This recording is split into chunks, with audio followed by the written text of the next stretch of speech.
Halo semuanya, selamat datang di Ruang Sinema. Bagaimana kabar kalian semua? Semoga selalu sehat dan baik-baik saja.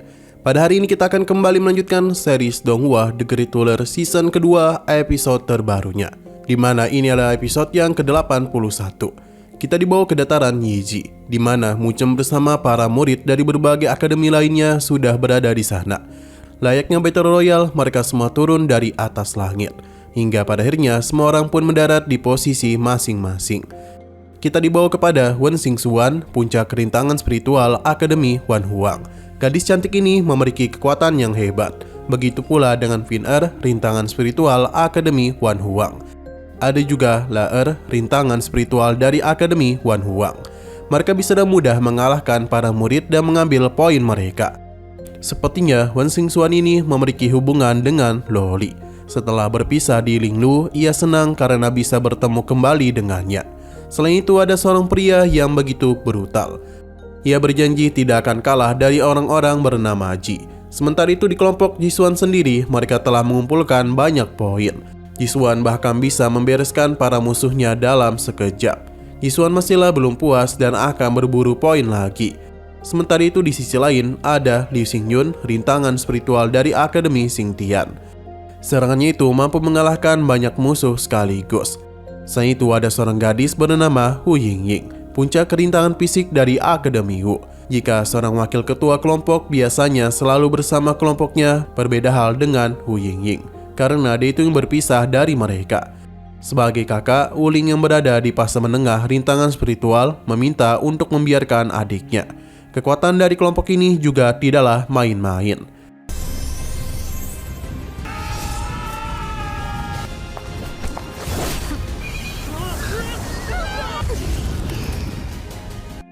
Berpindah ke kelompok Muchen, di mana mereka yang baru saja tiba merasa kebingungan dengan aura berburu yang bertebaran.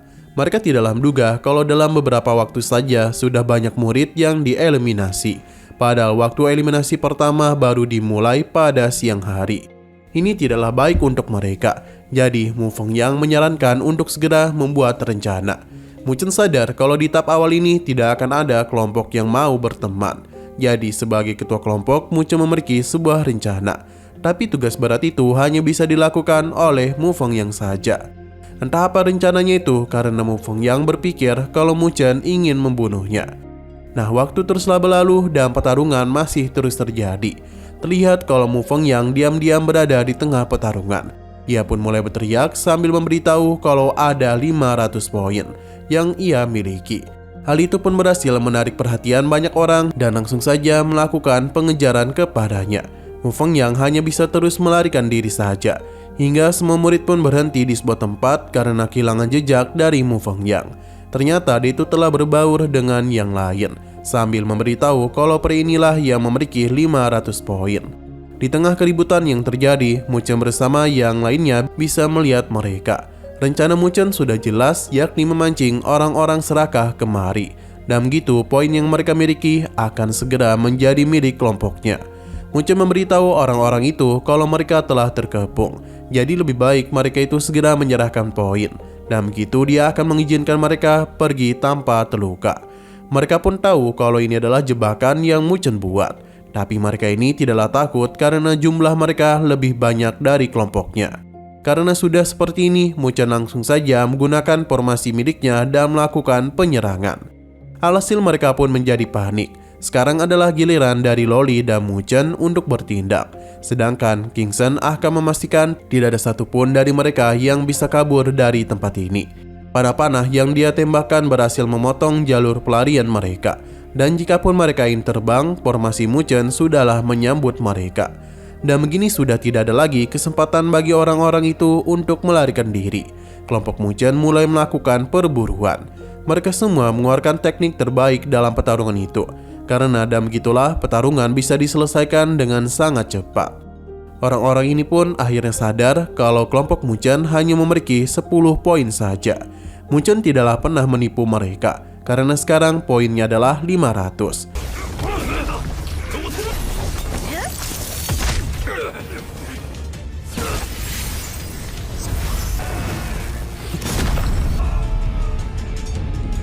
Mereka penasaran dengan poin sebanyak itu mereka berada di peringkat berapa.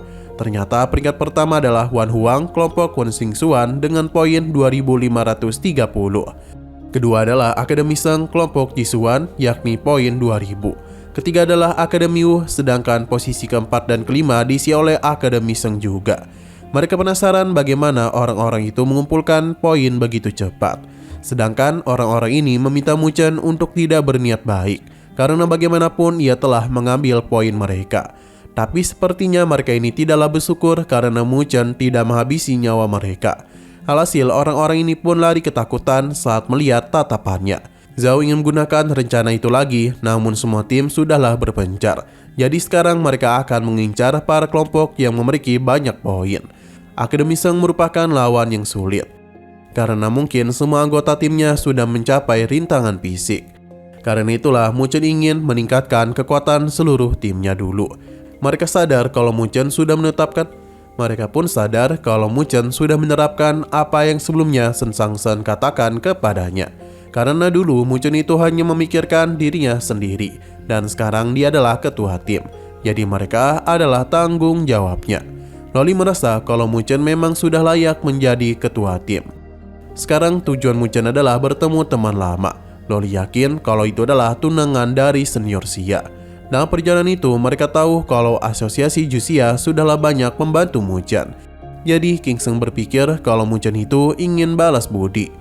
Bagi Mu Chen, teman lama sudah layak untuk disapa. Hanya saja tempat ini cukup luas, bahkan lebih luas dari dataran Beichang. Mereka juga menyinggung Liu Ying yang mungkin masih bertahan, jadi mereka masih bisa melacaknya. Di tengah pembicaraan itu, Mu Chen meminta mereka untuk melihat kalau kelompok itu sepertinya sudah tak bisa bertahan lagi. Mereka telah dikepung oleh orang-orang kuat dari Akademi Xingtian, yakni Qiu Beihe dan Shen Jun. Loli mengenali Xiao Beihe karena di Linglu ia pernah dikepung olehnya. Mendengar hal itu membuat Mu Chen murka dan langsung saja bertindak. Padahal Loli belumlah selesai berbicara karena dulu jari Xiao Beihe sudah dipotong oleh Loli. Kedatangan Mu Chen langsung dikenali oleh Xiao Beihe karena dia adalah pemicu petaka darah. Mereka tidak menduga Mu Chen bisa masuk ke akademi besar dan bahkan berkompetisi di sini. Loli pun muncul dan menyinggung tentang jarinya yang sudah ia potong. Sementara itu, Liu Ying memanfaatkan hal itu dan mengatakan kalau kelompok Mu Chen adalah bala bantuannya. Tapi orang-orang ini tidaklah takut karena jumlah mereka jauh lebih banyak. Liu Ying meminta untuk tidak menyalahkan dirinya karena dia sudah memberikan kesempatan. Sedangkan Xiao Beihe masihlah memiliki dendam kepada Loli. Jadi kali ini ia tidak akan melepaskannya. Alhasil pertarungan pun segera terjadi. Kelompok Mu Chen tentu tidaklah takut, di mana Loli itu ingin menghabisi Akademi Dading. Dengan kata lain, ia seorang dirilah yang mengalahkan seluruh tim. Mu Chen tentu percaya dengan kemampuan istrinya. Karena itulah dia memintanya untuk menyerahkan dua orang di rintangan fisik itu kepadanya. Sementara sisanya dia serahkan kepada Feng Yang dan King Shan. Xiao Beihe yang membalas dendam langsung saja melakukan penyerangan. Mu Chen langsung mengeluarkan tombak dari istana Longmo-nya untuk bisa meladeni mereka. Pertarungan pun langsung saja terjadi. Mu Chen langsung saja mengeluarkan tombak dari istana Longmo untuk bisa meladeni mereka. Pertarungan pun terjadi. Dalam pertarungan itu, Xiao Beihe dan Shen Jun bukanlah lawan yang bisa mengatasi Mu Chen. Terlihat dengan jelas betapa mendominasinya Mu Chen itu.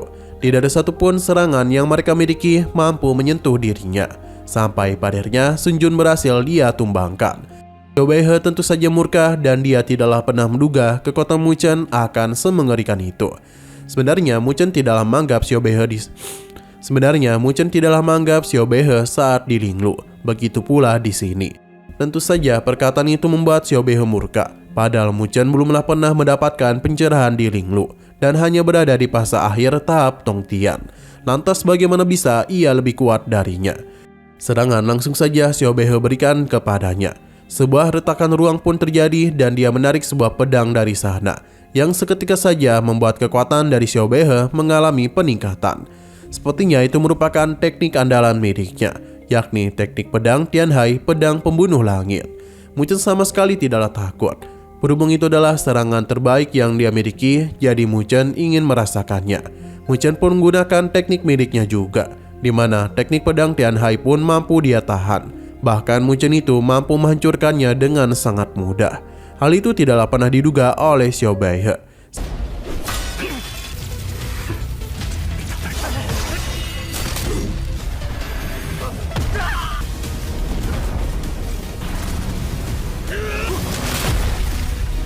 Sedangkan Lolida mudah mengalahkan orang-orang Akademi Dading. Xiao Baihe yang melihat pedangnya patah pun mengalami panic attack. Terlebih lagi dia mulai mengingat kembali apa yang terjadi di Linglu. Dan bagaimana saat Mu Chen itu mengamuk hingga dijuluki sebagai pemicu petaka darah. Ia yang ketakutan pun memilih untuk melarikan diri, namun Mu Chen mudah mengalahkannya hanya dalam satu kali serangan saja. Melihat betapa mengerikannya serangan itu membuat para murid lainnya ketakutan. Tapi Mu Chen hanya bersikap santai saja. Ia bahkan masih sempat berbicara dengan Loli. Sementara itu, para murid ini sadar mereka bukanlah tandingan Mu Chen dan segera menyerahkan poin mereka. Sedangkan untuk Liu Yang tidak akan ia biarkan pergi begitu saja karena dia harus menyerahkan poinnya juga.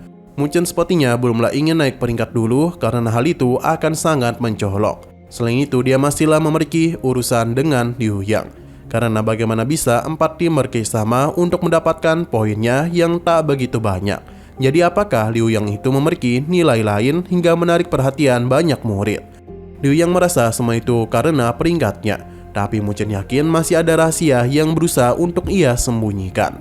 Tapi Liu Yang masihlah terus mengelak. Selain itu, setiap bertemu Mu Chen, ia selalu mengalami kesialan. Begitu pula saat di Linglu.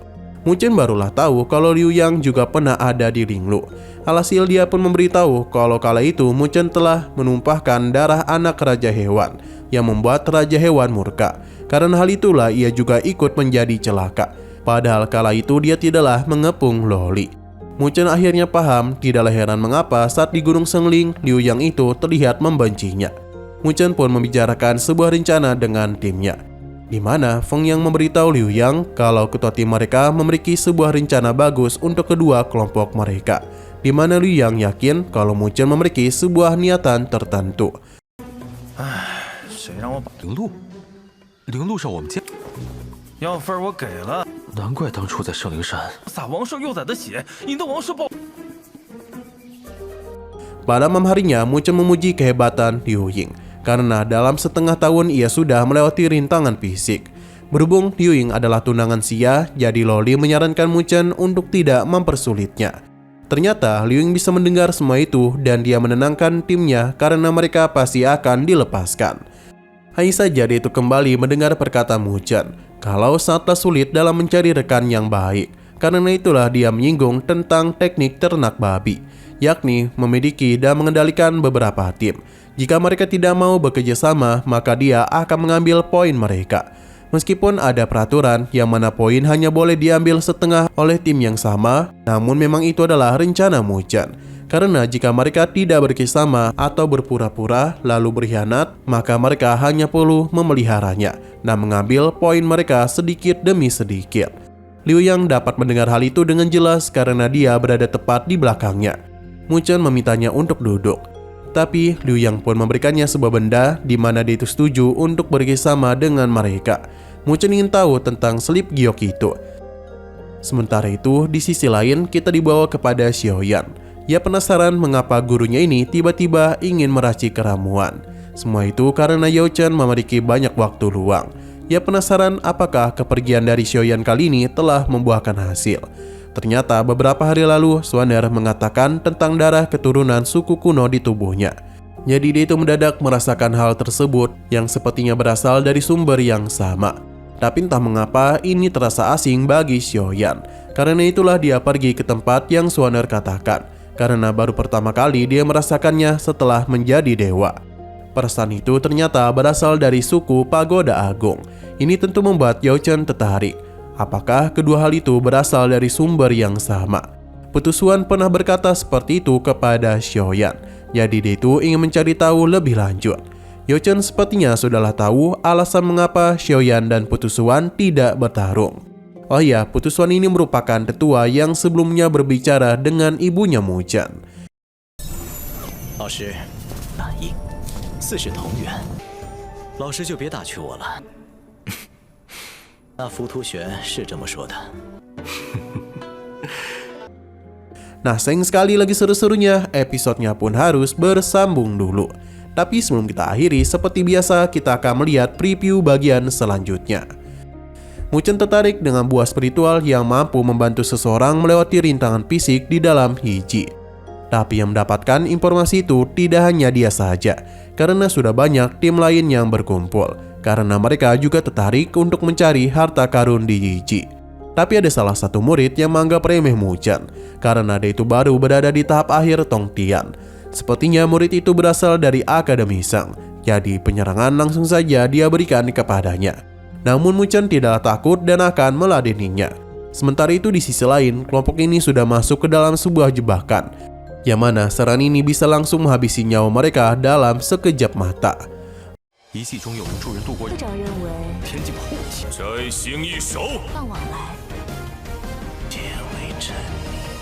Oke, sekian dulu pada video kali ini. Untuk video selanjutnya akan segera hadir. Jadi bagi kalian yang mengikuti series ini, langsung saja klik subscribe dan aktifkan loncengnya. Terima kasih yang sudah menonton video sampai habis. Jika kalian suka pada video ini, klik like dan share ke teman-teman kalian tentang channel ini. Dan ditunggu aja kelanjutannya. Oke, sampai jumpa di video selanjutnya.